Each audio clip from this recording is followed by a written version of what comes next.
Praise God again. Bwana Yesu asifiwe. Let me ride on the already established protocol. Na nimwambie Pastor Morwabe, with your sweetheart, congratulations. Leo mimi nimehubiriwa na nimeokoka. Yesu ni Bwana. Tumeambiwa about the partnership of God.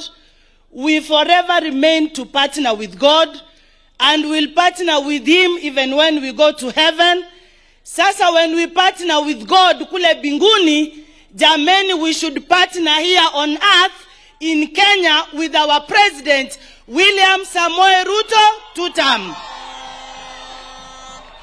Mimi nimemwongezea jina ingine, ni Your Excellency William Samoei Ruto 2 term. Hiyo iko sawa? La mwisho, baba huwa akija nyumbani, watoto wa wanashtaki mambo 2-3. Mimi nitashtaki tu mambo moja. Kenya Power ya Kisii iko na madharau kidogo, Your Excellency. Wafanyakazi wako na shida na stima, na usiku wa mama wakifika nyumbani pia stima inapotea. Hiyo tu peke yake, kwa sababu Zairi amesema tutapata maji, na hiyo mambo tu ya stima kidogo. Ni vizuri tukikuwa kwa nyumba tunapata mwangaza. Ama namna gani ya kina mama?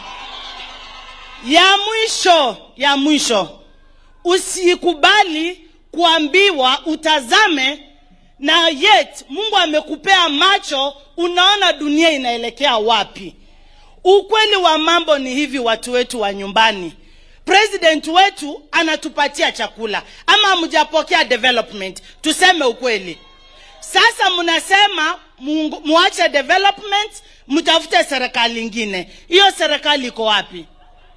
Na kuna serikali hapa mnaona.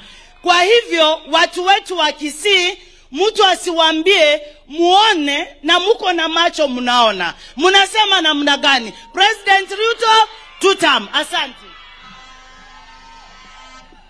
Asante sana mama wetu wa county, Mheshimiwa Rais. Sasa ningependa kumwalika ndugu yangu treasurer wetu wa UDA